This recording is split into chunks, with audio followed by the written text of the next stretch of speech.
I'm Joe De La Fuente. We are here with Tatiana Androsov, who is an author, and we're going to be talking to her about her latest book, Before They Cut the Ivy. Hi, Tatiana. How are you? I'm fine, and how are you? Great, thank you. Now, when did you initially write the book? I wrote it initially in 1969 and 1970. And why is the title important? The title is important because this was a time when the Ivy League started opening its doors to women. And before the Ivy League started opening its doors to women, you had a women's equivalent of the Ivy League called the Seven Sisters. The whole idea of the Seven Sisters was not only to have an equivalent to the men's Ivy League, but it was in a different way, a way to change and control the socio-economic atmosphere in the United States, because most of the women in the Seven Sisters wound up marrying the men in the Ivy League. I see. Now, why have you waited so long to bring it out? Well, that's a very funny story. When I started writing it, when I wrote it the first time, Mount Holyoke actually provided me with a literary agent. His name was Chuck. I won't go into his last name. And Chuck and I really worked together on improving this book, because I was only 22 when I started it, 21 actually.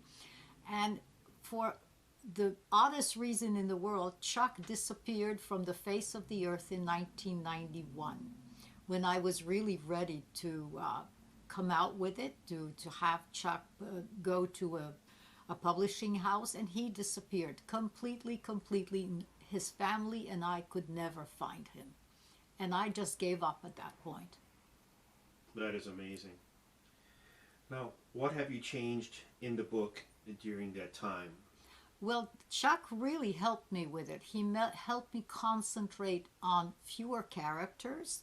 If the book had stayed as it was in 1969, 1970, even 1971, 72, in those early years, it would be about a 1,000-page book with an innumerable number of characters. But with Chuck's help, I learned to concentrate the important parts in a couple of characters. So I have 4 main characters, 4 young women who go to Mount Holyoke College, who start on the same day, and one of them doesn't finish the college, but 3 of them finish, and we start on the first day and we end with the last day that they are in college. Very interesting. That would have been a very long book, 1,000 pages. Now, who are the characters in the book, and who are they based on? The characters in the book are based on real people, but none of them is a real person, except probably in many ways the young woman who does not finish college. Unfortunately, the character that she's based on is someone who died and was a dear friend, and I hope that this book is dedicated to her, because she was such a wonderful person. She never finished, but I believe, and I know that my friends believe, she was the smartest, the most compassionate of us. The rest are amalgams of different people put into 3 other characters. That's great. Now, how has Mount Holyoke made you the person you are? Well, when I went to Mount Holyoke College, immigrant children did not go to these great schools as often as they go to today. So I was an exception. There were maybe, in a class of over 300 girls, because that was the class of 68, there were maybe 10 or 12 of us who were about from the same kind of background. In other words, not from an elite or a middle-class background, but immigrants to the United States who had parents who struggled. And this made me very much a person who could deal with everyone, from, let us say, the person who was almost like a slave in a factory in a third world country, to presidents. And I owe that to Mount Holyoke.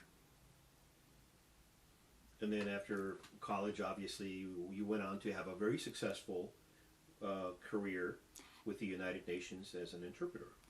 That was the start. Interpreting was my start because at that time in the 1970s, it was very hard for women to have professional positions in the UN. In fact, I was interviewed for one when I was 23, one of 46 candidates. I was one of 3 finalists, and they decided not to take me because I was only 23 years old. And in those days, they told you the truth.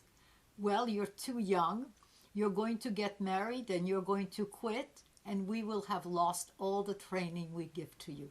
Never could that be said today, but that could be said in the 1970s. Wow, that's quite a story. Now, what do you hope this book can do for your fellow alumni as well as other women? Well, we just started with the discussion of what happened to me when I was first interviewed for a United Nations position. And that is, I would love present alumni at Mount Holyoke College, young women who are 20 today, or even young women who are 30 and 40, to see how the world has changed for women. That is very important. The world was very difficult for women in my time, at least if you wanted a career, and if you wanted a career without having enormous backing. And what was expected of most of the girls at Mount Holyoke at that time was that they would get their bachelor's degree and at the same time or soon afterwards their Mrs. degree. This is the kind of world that does no longer exist today. But it is the world that the young women today don't understand, the world of their mothers and grandmothers. In order to go forward, one has to know history. And this is a knowledge of the history, the reality which their mothers and grandmothers faced. How about men? Well, men should know that too. Young men should know that, because often they do not understand the behavior or the reactions of their mothers or grandmothers. And men don't understand why women are coming out and blaming them for all kinds of things which in the past, that is my generation of men, do not understand why women are blaming them, because they're continuing to behave the way they thought was absolutely normal in the 1960s, the 1970s, the 1980s. The changes really in society came about in the 1990s. They started before, but the real changes came about in the 1990s and in the 21st century. Very interesting. Now, where can someone find your book?